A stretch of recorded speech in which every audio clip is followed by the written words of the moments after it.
Atos, capítulo 2, verso 14.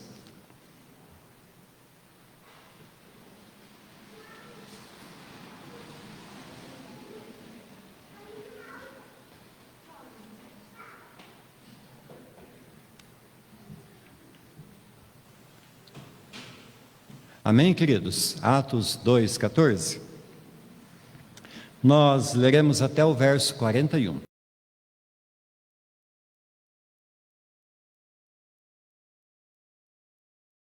E erguendo a voz, dirigiu-se à multidão nestes termos: Homens da Judéia e todos vocês que moram em Jerusalém, tomem conhecimento disto e prestem atenção no que vou dizer. Estes homens não estão bêbados, como vocês estão pensando, porque são apenas 9 horas da manhã, mas o que está acontecendo é o que foi dito por meio do profeta Joel. E acontecerá nos últimos dias, diz Deus, que derramarei o meu espírito sobre toda a humanidade, os filhos e as filhas de vocês profetizarão, os seus jovens terão visões,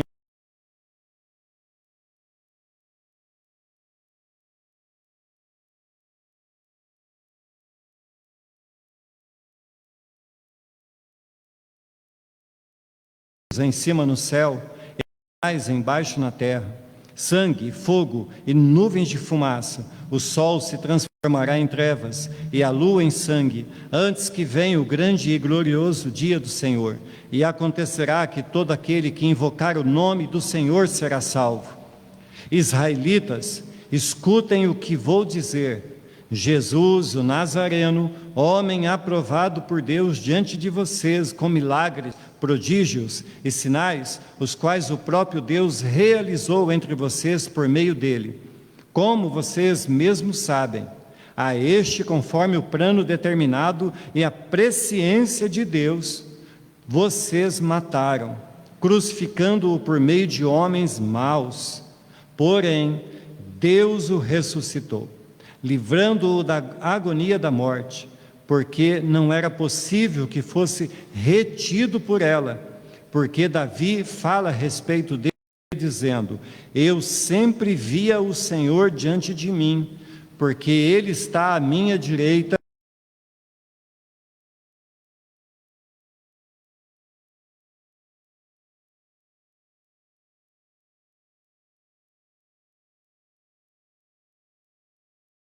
repousará em esperança, porque não deixarás a minha alma na morte, nem permitirás que o teu santo veja a corrupção.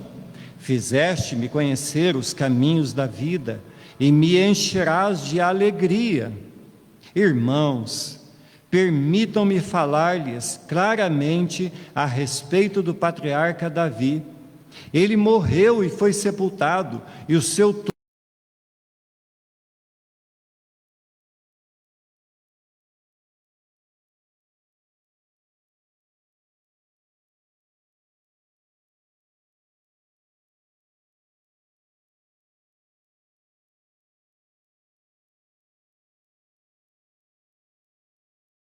nem o seu corpo experimentou a corrupção. Deus ressuscitou este Jesus, e disto todos nós somos testemunhas.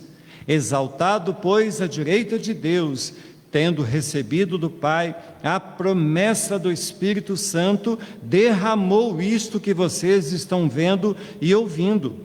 Porque Davi não subiu aos céus, mas ele mesmo afirma: disse o Senhor ao meu Senhor: sente-se à minha direita, até que eu ponha os seus inimigos por estrado dos seus pés. Portanto, toda a casa de Israel esteja absolutamente certa de que a este Jesus, que vocês crucificaram, Deus o fez Senhor e Cristo. Quando ouviram isto, ficaram muito comovidos e perguntaram a Pedro e aos demais apóstolos: que faremos, irmãos? Pedro respondeu: arrependam-se, cada um de vocês seja batizado em nome de Jesus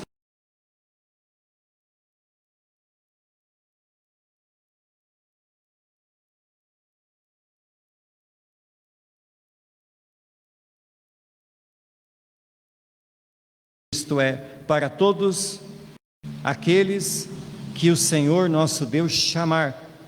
Com muitas outras palavras, deu testemunho e exortava-os, dizendo: salvem-se desta geração perversa.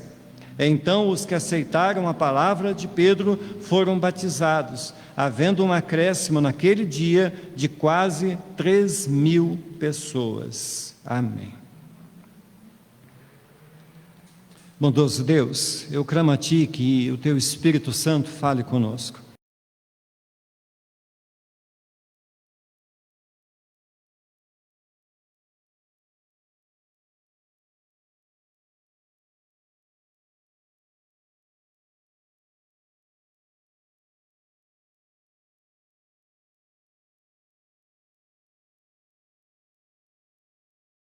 Mensagem no livro de Atos, e certamente caminharemos por este livro durante um bom tempo. E minha oração é essa mesmo que eu acabei de falar, que o Espírito Santo nos abra o entendimento para que nós possamos crescer em graça e conhecimento diante do Senhor. Na mensagem, na segunda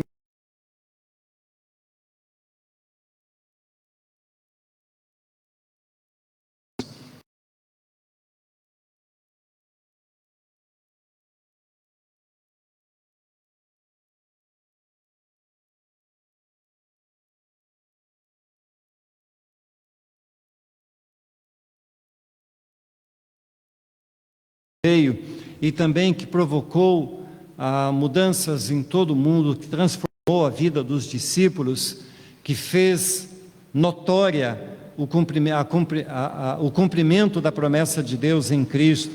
E com a sua vinda começava então oficialmente a Igreja de Cristo na terra. Devemos lembrar, irmãos, que após 10 dias ali reunidos, aqueles irmãos em oração, em fé e propósito, os discípulos então foram cheios do Espírito Santo, cheios de poder do alto, e Pedro se levanta entre eles e vai pregar então o seu primeiro sermão, o primeiro sermão pregado à igreja. Ali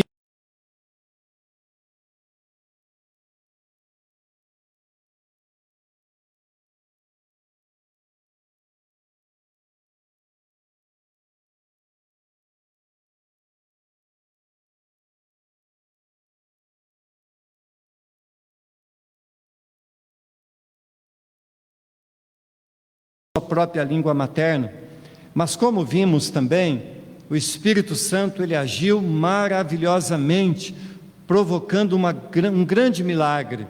E todos que ouviam o sermão de Pedro entendiam o que ele falava em sua própria língua. E nesta noite, irmãos, nós daremos sequência nos colocando entre a multidão, ouvindo também o sermão de Pedro. E que o Espírito Santo nos faça ouvir o sermão de Pedro, bem como este que eu farei, que ele nos faça ouvir e entender e crer na palavra de Deus. Portanto, queridos, que os nossos ouvidos estejam abertos, que o nosso coração esteja preparado para ouvir tudo isso que vai ser falado aqui. E a primeira coisa, obviamente, é Pedro. E Pedro, aquele Pedro que traiu, aquele Pedro que sacou da espada, aquele Pedro que era sempre o primeiro a falar, nem sempre falava a coisa certa, mas agora de repente Pedro se levanta no meio daquele cenáculo e ele se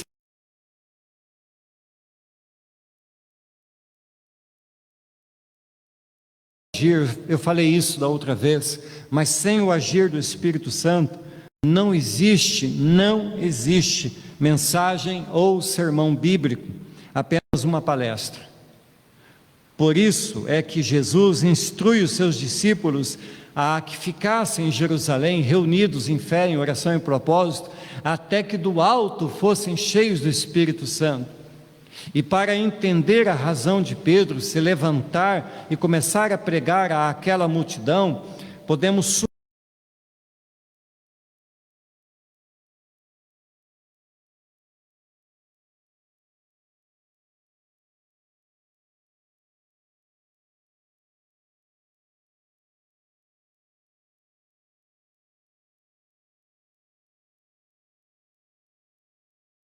e por causa disso estariam falando coisas estranhas, fazendo todo aquele barulho. E como nós dissemos, Pedro nos mostra que diante dos ataques dos zombadores, ele não se calou, mas se levantou testemunhando ao grande público a sua fé. Devemos notar, irmãos queridos,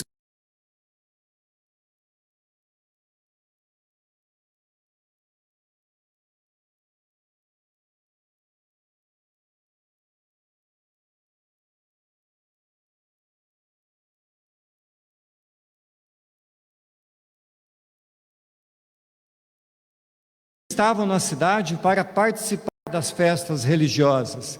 E meus irmãos, o texto que nós acabamos de ler, que refere-se ao sermão de Pedro, mostra que as palavras de Pedro foram muitas mais do que essas que nós lemos. Se Pedro tivesse pregado apenas essa parte que nós lemos, o seu sermão talvez não passasse ali de 5 minutos. Mas vejam, Lucas no verso 40 vai dizer assim: com muitas outras palavras, deu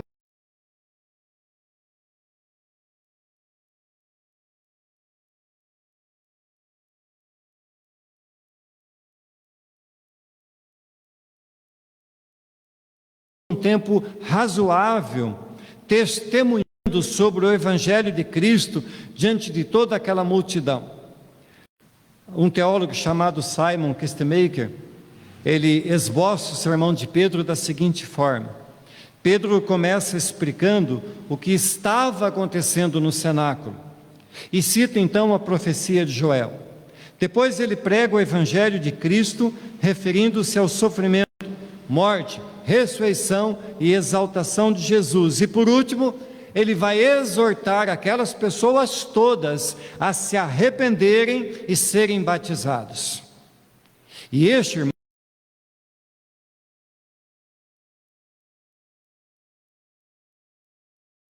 precisa mostrar o contexto, apresentar o Evangelho de Cristo, exortar as pessoas a busquem arrependimento e futuramente levá-los arrependidos ao batismo.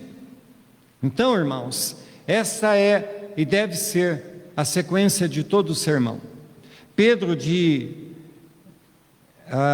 quando ele se levanta, ele já não era mais o mesmo Pedro de antes. Verso 14 fala assim: então Pedro se levantou junto com os 11, erguendo a voz, dirigiu-se à multidão nestes termos: homens da Judéia e todos vocês que moram em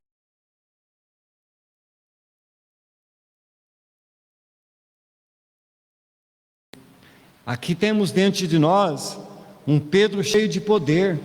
Não era mais um Pedro tímido que se acovardou diante de alguém que disse: mas você não é dele também um discípulo? Não sou. Não, aqui nós temos diante de nós um homem cheio de graça, cheio de poder, que corajosamente se levanta diante de um povo enorme para testemunhar e pregar o Evangelho. E notadamente todos nós, irmãos, podemos perceber o quanto uma pessoa, depois de conhecer a Cristo,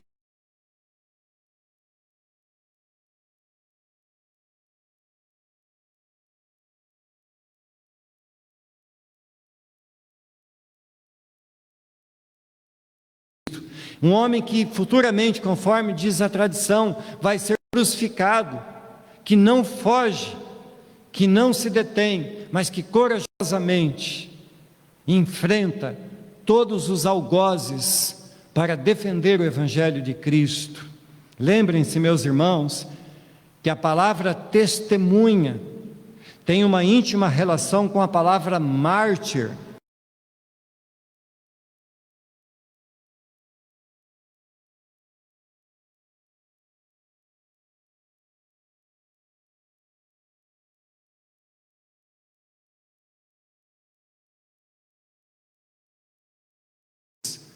Então Pedro, logo após ser tomado pelo Espírito Santo, diante da necessidade de posicionar-se, levanta-se como um líder diante daqueles 11 apóstolos para dizer ao mundo a razão de tudo aquilo que estava acontecendo. E deixe-me dizer algo aqui, meus irmãos. Um cristão sempre estará diante de algum tipo de desafio.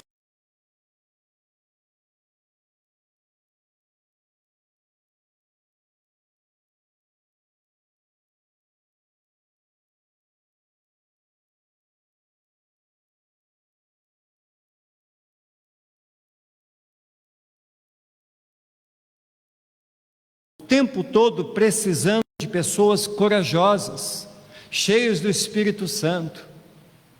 Existe serviço a ser feito em toda parte da obra. O que eu estou dizendo a vocês, meus irmãos, é que todos temos algo para fazer na igreja, mas não seremos obrigados a fazer. Pedro não foi obrigado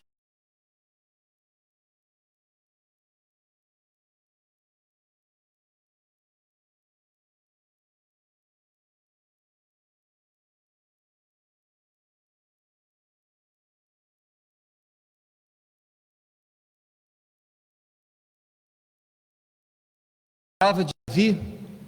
Ele falava assim que enquanto todos os soldados fugiam do gigante Golias, Davi ali franzino, ele não fugiu, mas quando ele viu que o Deus Todo-Poderoso estava sendo afrontado por aquele gigante, ele não fugiu, mas ele foi contra o gigante. Então isso vai dizer para nós assim: nós, Igreja do Senhor, cristãos salvos em Cristo Jesus,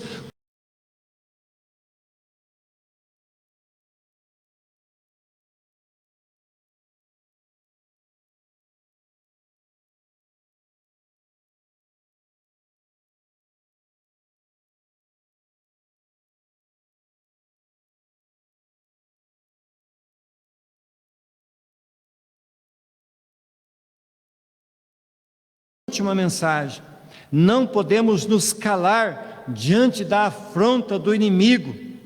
Os apóstolos não se calaram, os pais da igreja não se calaram, e nós não nos calaremos. No verso 15, Pedro advoga a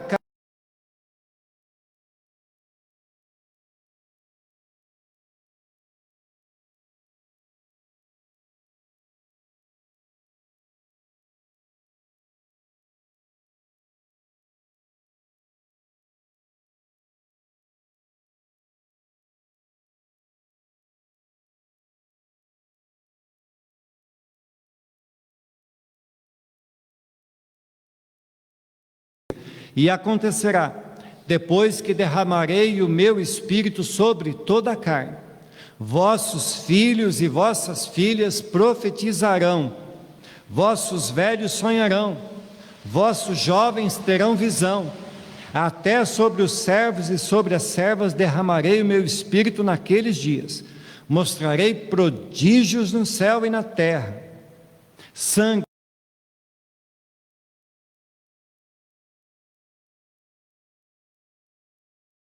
em sangue, antes que venha o grande e terrível dia do Senhor. E acontecerá que todo aquele que invocar o nome do Senhor será salvo. Porque no monte Sião, em Jerusalém, estarão os que forem salvos, como o Senhor prometeu, e entre os sobreviventes, aqueles que o Senhor chamar. Perceba, irmãos, a atitude é de Deus, aqueles que Ele chamar. E eu gostaria de lembrar aos irmãos que, quando estávamos pregando o Evangelho de Marcos, falamos que a cruz deu início ao tempo do fim. O reino de Deus começou na cruz e terminará na segunda vinda gloriosa do Senhor Jesus. Quando Pedro cita a profecia, ele diz no verso 17 que o reino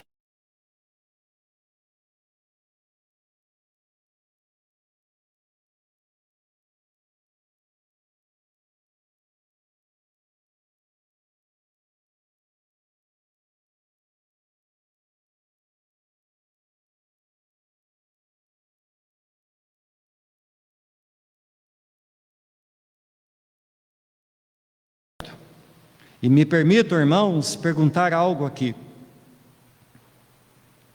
Depois de tudo isso, de Jesus ter vindo, ter padecido sobre Pôncio Pilatos, ter sido crucificado, morto e sepultado, ressuscitado ao terceiro dia e assunto ao céu, a promessa do Espírito Santo ter se cumprido,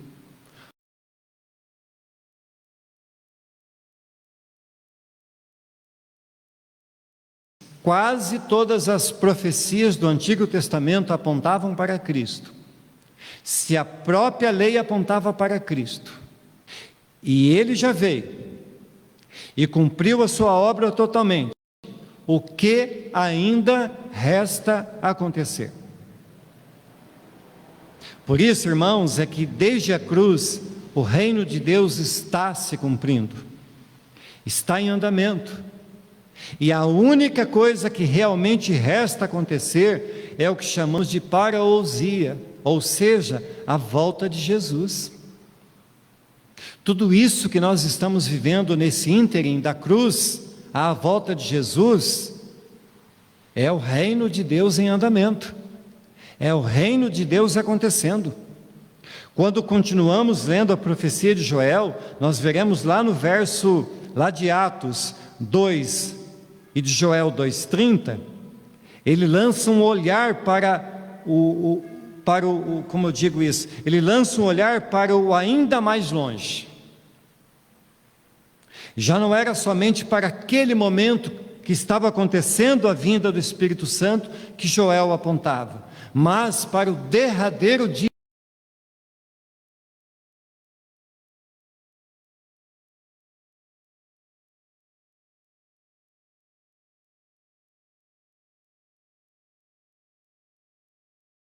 Na volta de Jesus, a vinda do Espírito Santo marca de forma singular o início da igreja, capacita os cristãos a pregarem de forma poderosa e destemida o Evangelho, e até a suportar a perseguição e a morte, mas também anuncia que o mesmo Cristo que os discípulos ser exaltado ao céu, virá, como ele mesmo disse ao sumo sacerdote: eu voltarei em glória.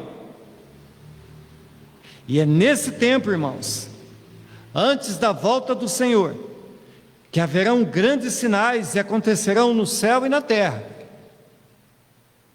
Atos 2:19 fala: mostrarei prodígios em cima no céu e sinais embaixo na terra, sangue, fogo e nuvens de fumaça. O sol se transformará em trevas e a lua em sangue, antes que venha o grande e glorioso dia do Senhor. Vejam, irmãos, alguns dizem que esses sinais aconteceram lá na crucificação, mas uma grande parte dos pensadores cristãos entendem que se trata realmente dos sinais que precederão a volta de Jesus e o juízo final. Mas podemos ainda entender, como alguns, da seguinte forma: a profecia de Joel se cumpriu com a vinda do Espírito Santo, com os eventos que aconteceram na crucificação, e ainda apontam para os eventos que serão encerrados com a volta de Jesus. Então, irmãos, de forma clara, entre a cruz e a volta de Jesus, temos um espaço gracioso para que haja salvação de todos aqueles que crerem em Jesus Cristo. Eu diria assim, de forma analógica ou parabólica, que a arca está sendo construída. Lembrem-se, a arca levou um tempo enorme para ser construída. Pessoas nasceram e morreram durante a sua construção. E quando veio o derradeiro dia, aqueles que creram e estavam dentro da arca foram salvos.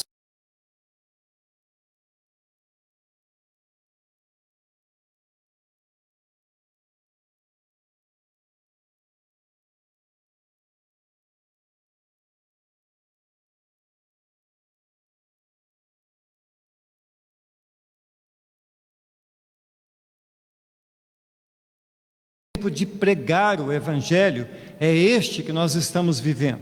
Nós não podemos desperdiçar o tempo com coisas banais. O púlpito não pode ser usado para serem proferidas palestras de autoajuda. Pelo contrário, irmãos, a exemplo deste sermão de Pedro, deve-se proclamar a obra salvadora de Cristo e que sem Cristo não há salvação. Devemos anunciar e pregar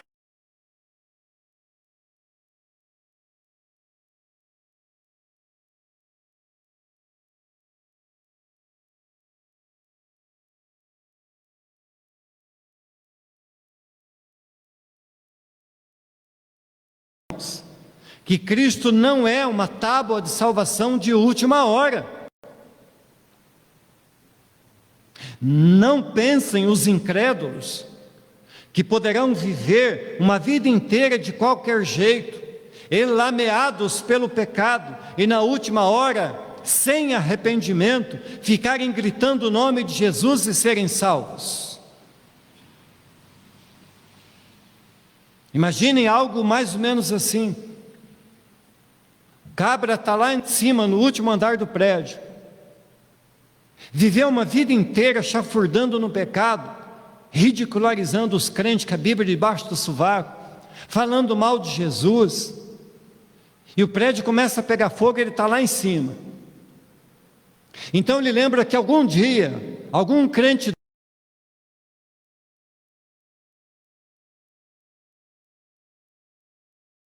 de salvação, uma fórmula mágica de última hora, mas sem arrependimento, apenas para não morrer queimado e ser levado ao inferno. Vocês acham que ele vai ser salvo? Que ele vai para o céu? Não vai. O nome de Jesus não é uma fórmula mágica. Sem arrependimento não há salvação. Paulo, ele vai ajudar-nos com esse pensamento em Romanos 10, 11.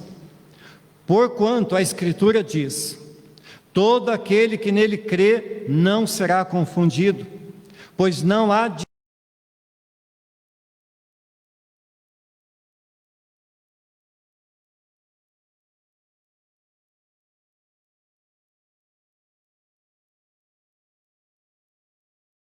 aquele quem não creram, e como crerão naquele de quem nada ouviram? Como ouvirão se não há quem pregue? E como pregarão se não forem enviados? Como está escrito: quão formosos são os pés dos que anunciam coisas boas. Então, tem que ser anunciado, tem que ser pregado, mas aquele que ouve tem que crer, porque se ele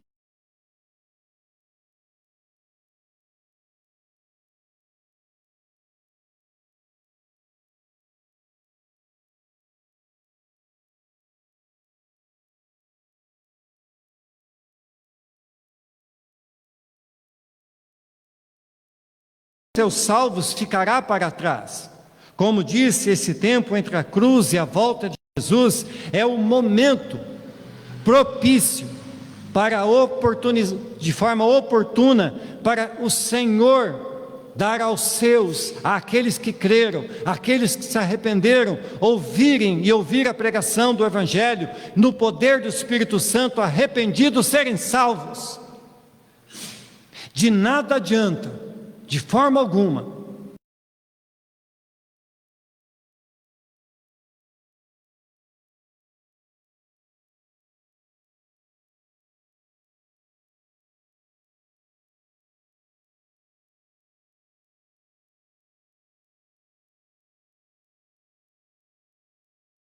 se ouvir e crer, será salvo.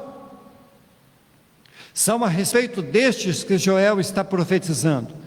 Aliás, irmãos, de todos nós, precisamos invocar o nome do Senhor todos os dias das mais variadas formas, de forma a servi-lo, de forma a honrá-lo e de forma a dar-lhe testemunho a este mundo, ainda que venhamos ter que pagar o preço com as nossas próprias vidas, mas testemunhar a Cristo e este crucificado, Senhor e Salvador daqueles que creem. Segundo ponto,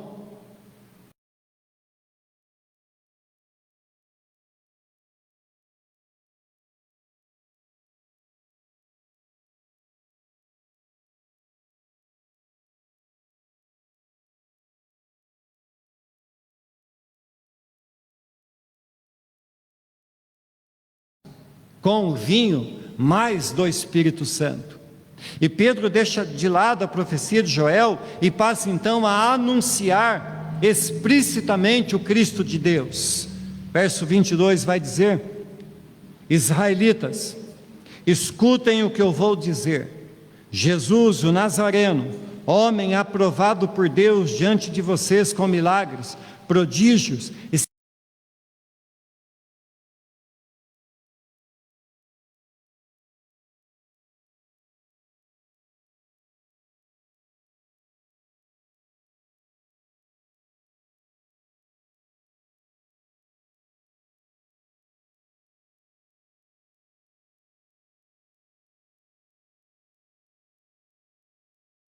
identificar-se com seus ouvintes. Ao chamá-los de israelitas, ele está dizendo que eles eram o seu povo, o mesmo povo escolhido por Deus e que faziam parte da aliança. Todos em Jerusalém sabiam quem era Jesus. Se não viram, ouviram.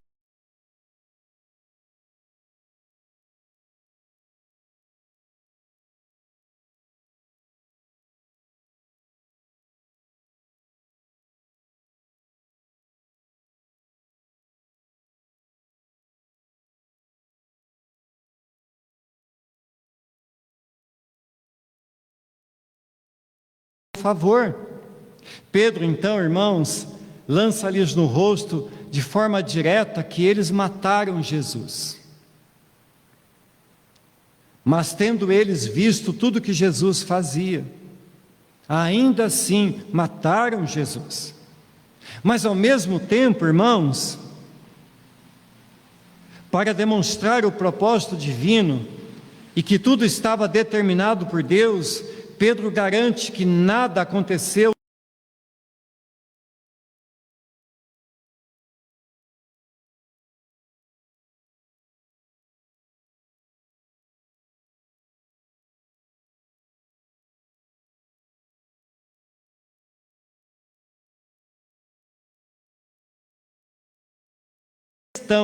de dizer que foram homens maus. E no verso 24, Pedro vai ao cerne do Evangelho de Cristo e prega a palavra da cruz.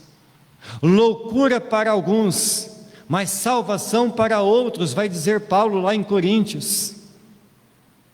E ele primeiro disse que realmente os homens maus mataram Jesus crucificado. Todavia,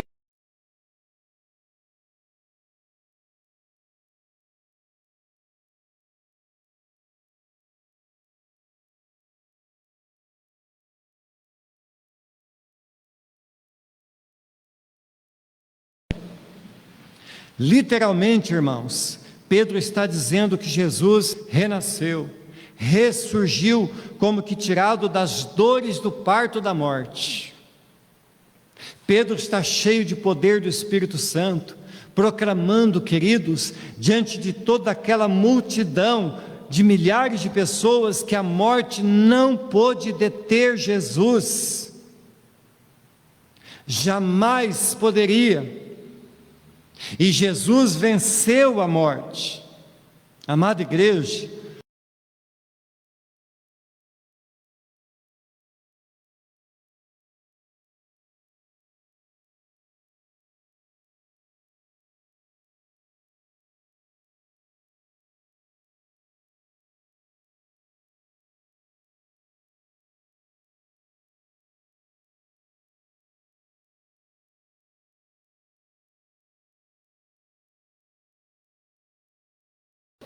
todos, sem exceção, que têm a sua vida salva em Cristo Jesus, estão livres, não livres de morrer fisicamente, mas livres do poder da morte, livres da morte espiritual. Ainda que a morte mate o nosso corpo, todavia aquilo que somos pertence a Deus, estaremos com o Senhor, como disse Paulo aos Coríntios.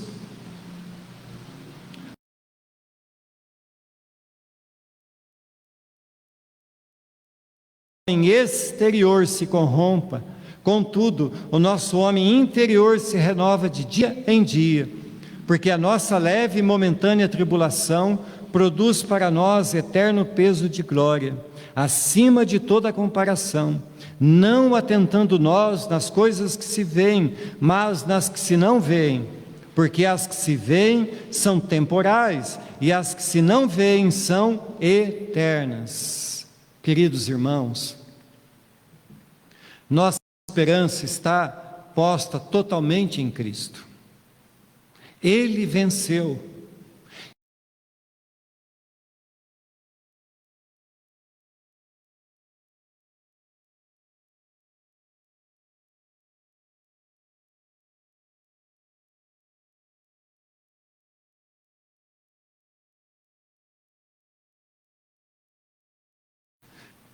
Pedro sabia disso ao falar diante daquelas pessoas. O poder não está no pregador. E como dissemos na última mensagem, nem nos milagres. O poder que muda vidas e que faz as escamas dos olhos caírem estão nas Escrituras. Sem que a Bíblia seja pregada, não haverá transformação de vida.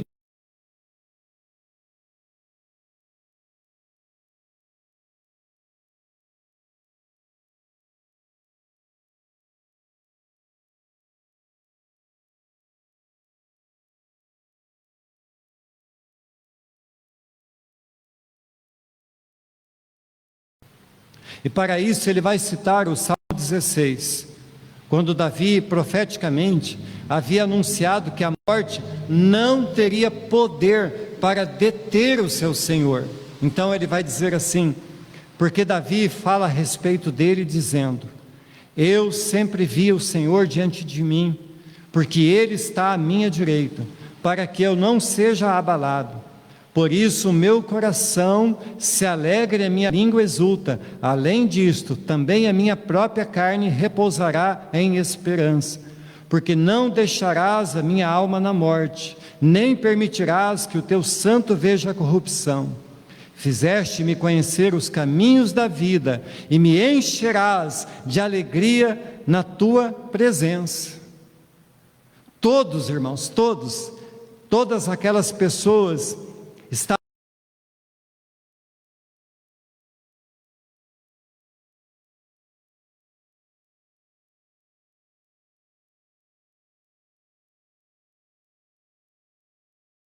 de Deus. Tal fato, meus irmãos, está escrito lá no verso 29. Irmãos, permitam-me falar-lhes claramente a respeito do patriarca Davi. Ele morreu e foi sepultado, e o seu túmulo permanece entre nós até hoje. Sendo, pois, profeta e sabendo que Deus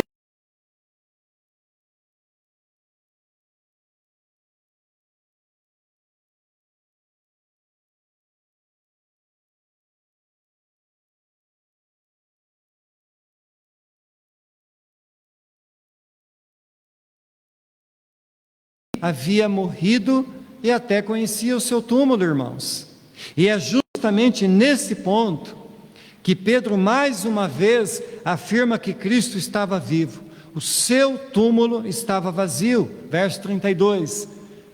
Deus ressuscitou este Jesus, e disto todos nós somos testemunhas.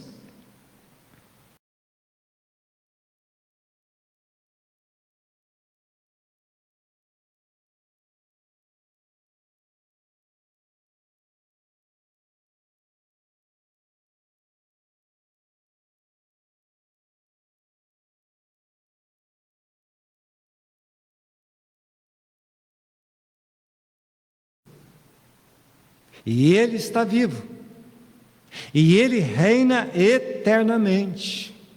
Amém, queridos? Se Cristo ressuscitou, então, aonde é que Ele está?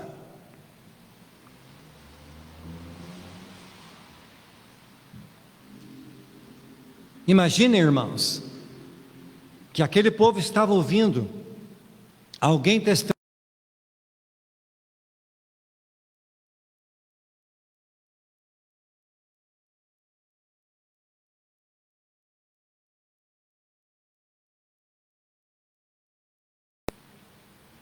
Então a pergunta óbvia é: onde ele está?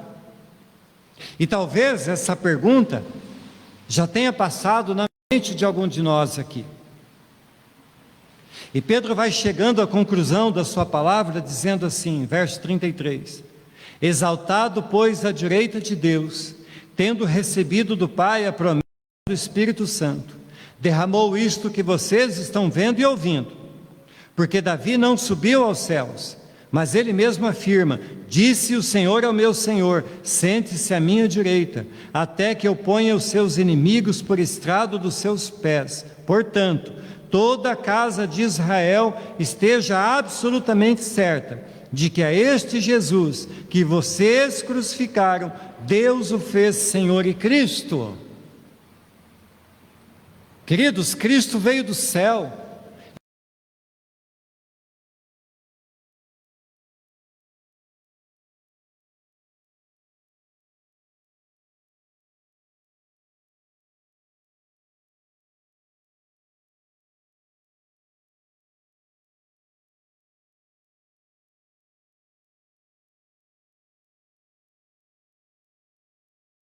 No verso 34, citando o Salmo 110, para demonstrar que Jesus está vivo e reina soberanamente sobre todo joelho que se dobra diante dele. Amada igreja, naquele dia, Pedro, usado pelo Espírito Santo, nos ensina que toda glória deve ser dada a Ele. Para isso é que o Espírito Santo veio. Ele veio para lançar luz e demonstrar ao mundo a glória de Deus. O Espírito Santo não é uma força cósmica que voa por aí. Ele é uma pessoa. Ele é a terceira pessoa da Trindade. Ele é aquele que veio para anunciar a Cristo. Ele é aquele que veio para apontar a Cristo. Ele é aquele que veio para nos ensinar que Cristo merece toda a glória, toda a honra e todo o louvor.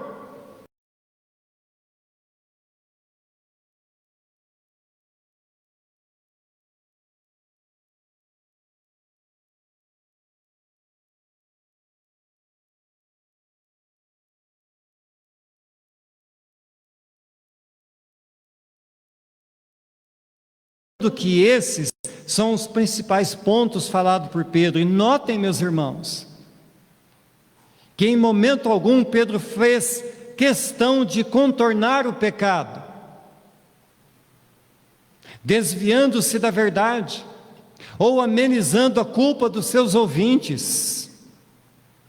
Ele claramente os havia chamado de culpados pela morte de Cristo, visto tê-lo entregado nas mãos dos homens maus, mas em seguida os conduz ao arrependimento para que fossem salvos. E é por isso, amada igreja, que um pregador não pode transformar o púlpito da sua igreja numa proposta mais atraente, menos contundente.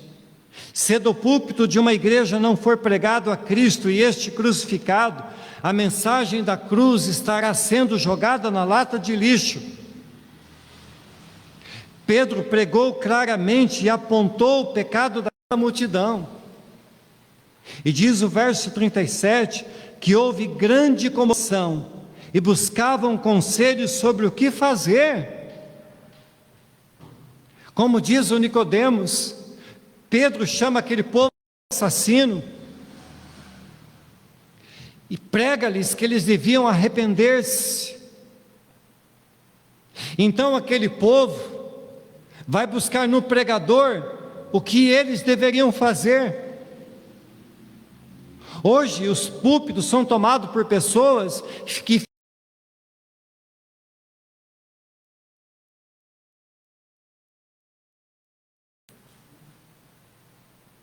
Cristo não precisa ser aceitado por ninguém.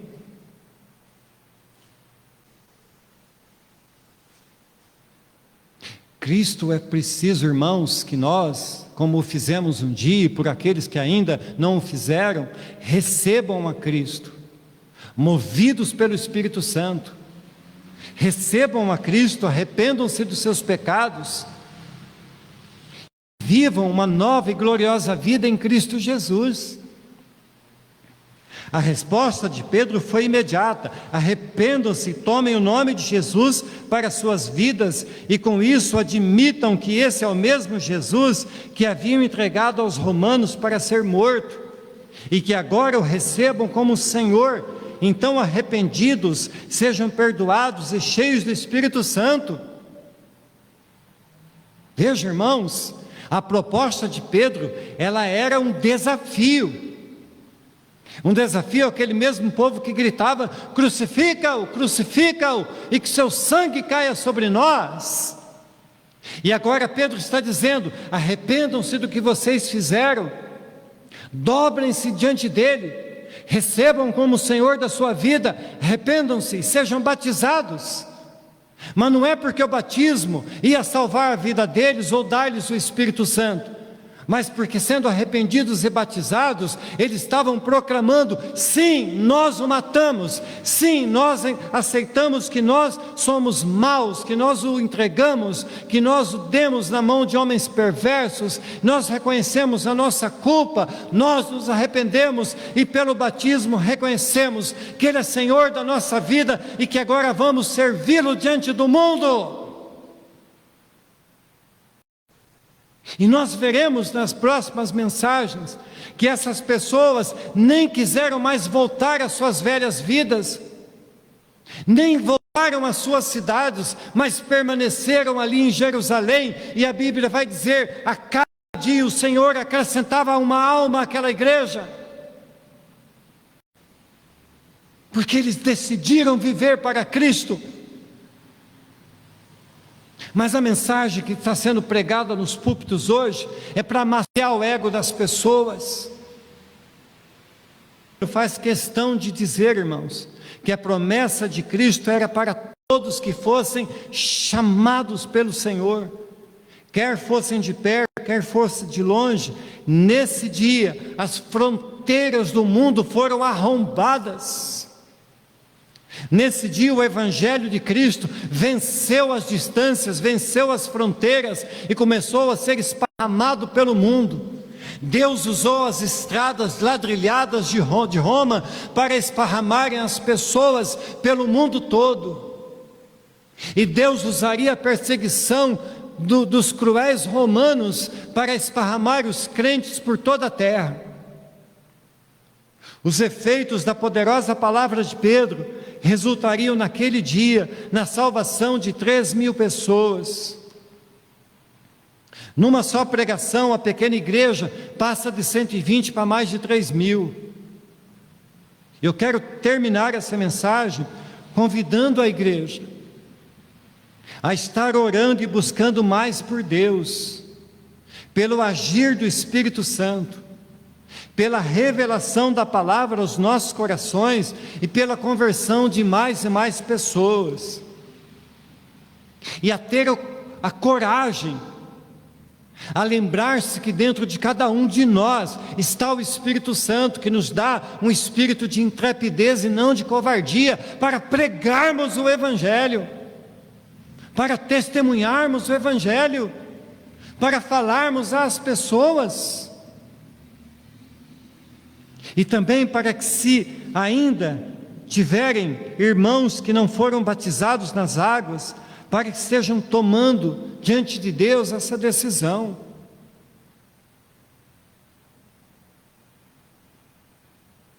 Nós precisamos, irmãos, entender e ver: Jesus está às portas.